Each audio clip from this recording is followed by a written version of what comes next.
Շատ եմ տեսնում, երբ որ մարդիկ ասում են, ես չեմ հավատում հոգեթերապիային։ Իրականում մի հարց է առաջանում. ինչու հավատալ մի բանին, ինչը գիտականորեն ապացուցված է։ Հոգեթերապիայից առաջ եւ հետո մարդու ուղեղի նեյրոկենսաբանությունը փոխվում է, այսինքն դա ուսումնասիրված է արդեն։ Պրեֆրոնտալ կորտեքսը ակտիվությունը ավելի է ուժեղացնում, ամիգդալան հանգստանում է։ Իսկ սա ո՞նց է տեղի ունենում։ Թերապևտիկ հարաբերություններում այցելու եւ հոգեթերապևտի միջև, երբ որ տևական հարաբերություններ են լինում, հայելային նեյրոնները սկսում են աշխատել։ Այսինքն այցելուն, երբ որ հոգեթերապևտ է ունենում, որ իրեն ընդունում է, էմպաթիկ է, հանգիստ է,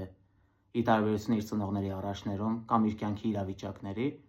իր նյարդային համակարգը սկսում է հանգստանալ։ Ու նա յուրացնում է այս փորձը։ Սա մեկ։ Երկրորդը արդեն հոգեթերապևտիկ հասկացողություն է, տրանսֆեր եւ կոնտրտրանսֆեր հասկացողություն։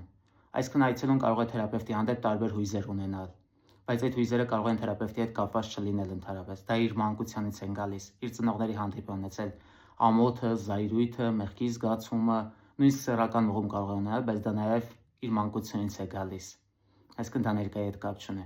Ու հետո թյուր կարծիք կա, որ թերապիան ուղղված է միայն անցյալին, ինչ որ մանկության տրավմաներ։ Իրականում քո թերապիան ուղղված է ներկային ու ուղղված է քո ապագային։ Քո ներկայում կարող է քեզ խանգարեն քո մանկությունից եկած բարդույթները, որոնք չեն թողում քեզ շարժվել առաջ, քանի դեռ ապրված չեն, գիտակցված չեն։ Անցյալից եկած սցենարների կրկնությունը, որ դու անդադ նույն բանն ես անում, չհասկանալով թե խի։ Սա եւս կարող է դրանից կապված լինել, բայց դու կարող ես դա փոխել։ Այսինքն թերապիայում դու ներկայում ես փոխում։ Ներկայում ես նոր փորձ ձեռք բերում, քո ուղեղը սովորում է նորը, եւ դու այդ նոր փորձով ուղղվում ես ապագա։ Ու արդեն շանս ունես քո նոր ապագան ստեղծելու, ոչ թե անցյալը տանել ապագա եւ կրկնելու անցյալի փորձը։ Այնպես որ թերապիան գիտական չէ հասկացողությունը, եկեք մոռանանք։